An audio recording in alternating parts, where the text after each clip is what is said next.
The waiver wire's in shambles. There are not many prospects to look at this week. Waivers have already run, but we're going to be looking at those deep stash running backs again this week. We're going to keep looking at depth charts. We're probably going to talk about some players we talked about last week, but just in case the unthinkable happens, a running back depth chart gets decimated a couple of weeks down the line, we're prepared. We know about some of these running backs, and we know whether or not we want them, we want to pick them up, we're running to waivers, or we save or fab. We are prepared, and that's what we're going to be doing today. We're going to be looking at 10 jabroni running backs who are sitting on rosters that on any given moment could see some opportunity to help us out in fantasy. More than likely, hardly any of these guys are going to help us out, but you still need to know these names, know these players, know these specs, and get the process down just in case in the future some of these running back depth charts breaks, because it's happened before and it probably will happen to one team or two in the league. So let's look at some of these top guys on the back of depth charts so we can get ready for the future. But you need to get ready by clicking that subscribe button right now, because we're doing deep dives on these players every day. We're covering the waiver wire extensively, more than any other channel out there. We're also helping you set those lineups and everything else to help you win your league. So click that button, stop missing out. Let's look at these 10 running backs though. First running back, we're going to be talking about Pierre Strong. We talked about him a good bit this year, but he's highly athletic, 4.37 speed. He's sharing the backfield with Jerome Ford and Kareem Hunt, but the Browns just recently traded for him. He's got some upside. He's a 4th-round pick. The Patriots dealt him away this year, and the Browns were like, yeah, we'll take him. They're an analytics-based team, and the analytics say he's got good size, adjusted athleticism. He can pop off the step. Very productive at the small school level. He could really help us out in fantasy if this depth chart starts to turn and burn. He's also seen a little bit of production already with the Browns. Now we're looking at Deneric Prince sitting on the practice squad of the Chiefs. And this is more of a long-term outlook just in case things break. But we were watching him all offseason long because of the size, adjusted athleticism. You're talking about 216 pounds, 4.4, 140-yard dash.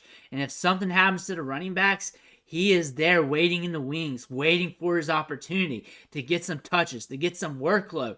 That's something you want to think about. And that could be 5 weeks from now. That could be next year. But a name, nonetheless, that a lot of people were excited about once they saw him get signed with the Chiefs here. And he went to the practice squad, but he did do some stuff in training camp that we noted on the channel and looked good doing it. We got good size, adjusted athleticism, could carry it between the tackles. He can also catch the ball out of the backfield a little bit. We saw that in practices and in the clips. So he is implemented in the passing game. So this could be an upside play if something happens to this depth chart. Now we're looking at Zamir White, the premier handcuff. And he's a little bit more known than most of the running backs we're going to talk about today. But I also got to give you something to look forward to if the inevitable does happen to Josh Jacobs and he does catch that injury. Who's the guy you want to shoot that upside for? Zamir White hasn't been talked about much lately in a lot of fantasy football circles. I think a lot of people are getting dead on him. They're not really paying attention to him anymore because he hasn't been getting that opportunity. Josh Jacobs has been holding it down for quite a bit. But we know what running backs do. We know what running back depth charts do. And there are other running backs on this team like Amir Abdullah who can steal touches. But when we look at the upside, the size, adjusted athleticism. The man is called Zeus, former 5-star prospect from Georgia, did some good things at the collegiate level, has decent draft capital to his name. He's a decent backup running back for the NFL level, but has that size, adjusted athleticism to really pop if needed. And that's the trend that we're seeing with a lot of these running backs. Next, we are looking at Tyler Baiti on the practice squad for the Denver Broncos. And the thing about him is this Broncos depth chart at the running back position is already being hit with injuries. Javonte Williams is injured right now. What if we roll into this next game, another running back gets slapped with an injury? Are they going to bring in another running back? Or are they going to bring Baiti up? Baiti was an interesting prospect coming out of Missouri because he was very productive in that final season, and he has some good athleticism to go with that, some good speed. He could be a guy used in a pinch. He could be getting some opportunity. If something happens to this depth chart, because Williams has not had a clean bill of health these last few months or years or whatever you want to say it with the knee injury, and now what we just seen, Samaje Perine's an older running back. McLaughlin's a younger running back. So this backfield has an ambiguous nature to it. Going to the Giants here, which is a very ambiguous backfield, Eric Gray has been a college standout or a college prospect that people have been paying attention to for quite some time now because he had a lengthy collegiate career with Tennessee and with Oklahoma. The thing about him, he's got good vision, moves laterally very well. Saquon Barkley's always in and out of the lineup with injuries. That's just part of the game with him. We also have other jabroni running backs on the depth chart. But again, a younger running back, a rookie who was drafted in the 5th round that a lot of people were looking at as a decent prospect in this year's draft. He's in line to maybe see something later in the year if we continue to see this running back depth chart keep getting grounded into dust. Now we're looking at Chase Brown of the Cincinnati Bengals, and he was very productive last year in the Big Ten, and he was turning out game after game with top-tier production, had a big game against Michigan, playing for Illinois, has that college production that's an indicator that he could probably transition to the NFL game. We got good size-adjusted athleticism, made some plays in Senior Bowl practice, and is on the back end of this depth chart and has some upside. You also got Travion Williams as well. The thing about this, we're looking at this depth chart and we're thinking about if the injuries really start to make a big impact, who's that guy that can come out of nowhere? Chase Brown, for a lot of people, would be coming out of nowhere. He's a good dynasty stash right now. A lot of people have been stashing him in dynasty rosters throughout the summer. Good size, adjusted athleticism, good production. He was a 5th-round pick in a stacked running back class. He's just a player that you just need to keep an eye on for the long term. Looking at Zach Evans. Zach Evans, the healthy scratch, but former 5-star recruit who strung along and catfished almost every single collegiate program out there and then went to TCU. He could have been at Alabama. He could have been anywhere he wanted.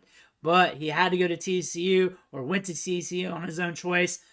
After all of that nonsense, went to TCU for a little bit. We saw him do some things on the field. You need to catch those highlights or the tape, whatever you can find of that, and then transferred to Ole Miss. Was the RB2, the 1B, the 1A2, whatever you want to say it, to Quinshon Judkins there. Wasn't the most productive back on the team at Ole Miss, but you see the talent. You see the talent on the field. And the thing about him, he's a player you just want to shake really hard and say, get it together, because he has all the upside in the world. He has all the talent in the world. We need him to put it together, start stringing something along, start getting some opportunity, because this is a running back that could really do whatever he wanted, but it's not coming together. We see this on the highlights. We see this from the beginning, from high school. So we're waiting for him to really cash in on his talent. But he's there and is a player to pay attention to because this offense can move the ball. They can really make a jabroni back who is just decent be all right. And Zach Evans in this offense, if he taps in to his potential, could really go off. Now we're looking at Rico Dowdle, RB2 for the Cowboys. Not super deep, but we got to talk about him because he's injured right now. He's on the mend. That means he's even cheaper, even easier to get. Pollard, if he goes down, something happens, it's extensive, Dowdle's going to be getting opportunity. He's going to be getting touches. He looks good. He's got good size adjusted athleticism. Even better than what's posted there because he's got good burst through the hole. He's very assertive. He's going to be getting you yards and yards after contact, goal line looks, and all that stuff when given the full opportunity. So Rico Dowdle is a guy that you need to be paying attention to. Chiante Ingram has good size adjusted athleticism, but the thing about him, he's a 220-pound running back who can catch the ball in the backfield. Those are rare these days. You do not get that many big guys who can catch the ball like that.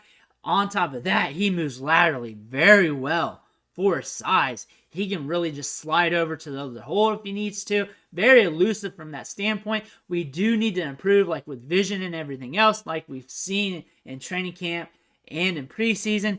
However, if something happens to James Conner, who's an older running back, Chiante Ingram could be in line for more touches. Now we're back to talking about Kenny McIntosh, as he's a fascinating running back prospect, drafted in the 7th round, but many predicted him to go in the 3rd or 4th round in this year's draft. Fell in the draft, but don't be mistaken. Very good collegiate profile. He can be a wide receiver out of the backfield, can run routes downfield, and look at the size of just athleticism. It's not really there. However, on the field, he exercises a decent burst. He's very assertive. He knows how to read the momentum of the players around him. We had some clips from training camp, and people were even mentioning, like, hey, the metrics don't show that kind of speed, and they don't, because he's assertive. He maxes out his athleticism. He's not the most athletic running back. However, if you talk to Seattle Seahawks fans online, they'll talk about Kenny McIntosh all day long. He is a running back that was getting a lot of spotlight in training camp this year and in minicamp, and is a guy to pay attention to because the season is long. Injuries happen. Zach Charbonnet's been banged up in the offseason, so hasn't Kenneth Walker. We can see that happening again. We can see that happening in any backfield, and that's just how the game is played. Kenny McIntosh is a guy that could leap forward if we see something happen. Once he comes back from IR, he does have some opportunities to provide fantasy production in the passing game because he's very good at catching the ball out of the backfield. Those are 10 deep running backs that are on the back of depth charts who could potentially make an impact in fantasy football this year in 2023. If the rosters turn and burn, if there's an event that happens, and there's always a running back depth chart that has something happen to it, whether there's a couple injuries, guys getting suspended, that really allows some of these jabroni running backs to take a step forward, and we might catch some production here and there, some spot production. Most of these guys aren't going to do anything, but you still need to know who they are so you can make those moves in the future. Make sure you hit that subscribe button, stop missing out. I'll catch you on the next video.